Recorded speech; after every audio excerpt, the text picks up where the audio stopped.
So something else that's been a courageous win for me is I'm starting a new business that has nothing to do with coaching. I'm still going to be coaching. I love coaching you guys. All that's continuing as usual. But part of what I teach people in coaching is this thing called the GAME method. And it is built on the idea that anything you do in your life can be broken down into a game.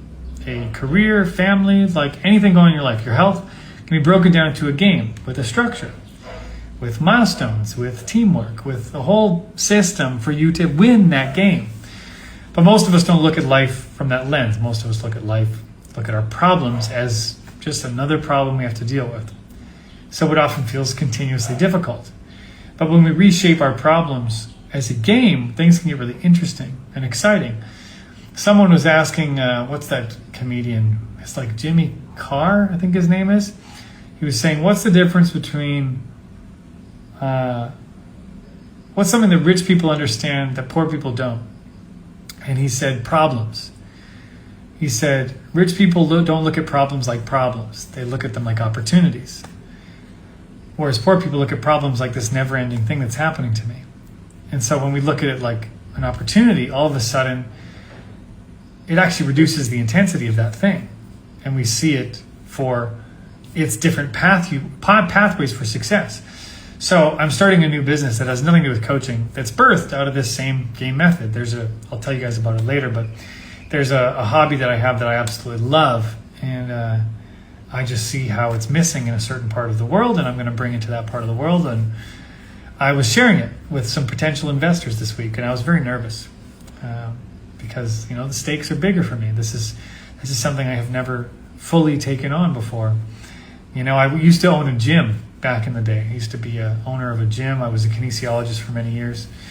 So I've done the owner thing before, and I've been self-employed as a coach for the last 7 years. So I'm no stranger to being self-employed. However, this is definitely higher stakes than I've ever taken it. So I was very nervous to share this with some potential investors, and shared it with a few already, feeling more confident every time, but still had my nerves. I think there was a moment I was even shaking. And this is what I'm advocating for in coaching and in this work all the time. I believe that courage is the most important skill in the quality of our life. What conversations do we not have because we're scared? What things do we not do because we're scared? Not because we're lacking information, not even necessarily because we're lacking the tools. How do you gain the tools? Well, through courage.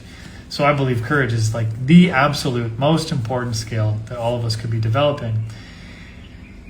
That's also why I think a lot of people who aren't necessarily super intelligent can have a better life than someone who is super intelligent, because someone who's mega intelligent can tend to overthink things and thus not take the courageous steps and improve their life. And so much of my work, my coaching is called love over fear. The whole point of the work that I do is to help people choose love over fear. Now, that's very importantly worded. It's not love when fear is not around. It's not love in the absence of fear. It's love over fear, meaning anything you're doing that matters to you is going to have an element of fear. If you care about something, then you might be scared to lose it, scared to mess it up, scared to fail at it. So that's just part of the deal. And when we accept that having fear is part of the deal, that makes things a lot easier. Then we can focus on, well, how do I choose love over fear? How do I have the courage to be able to take the risks necessary for the life that I want? And we don't have to do this all at once. I'm not someone who's like, do the hardest thing first. I actually do the opposite. I think we should do the easiest things first, because then we build up our courage. Like aiming low is one of the founding principles of the Love Over Fear program. Coaching people to pick the smallest thing that is aligned with their bright, beautiful future, taking that on, and then the next thing, and then the next thing, and incredible momentum is built from that.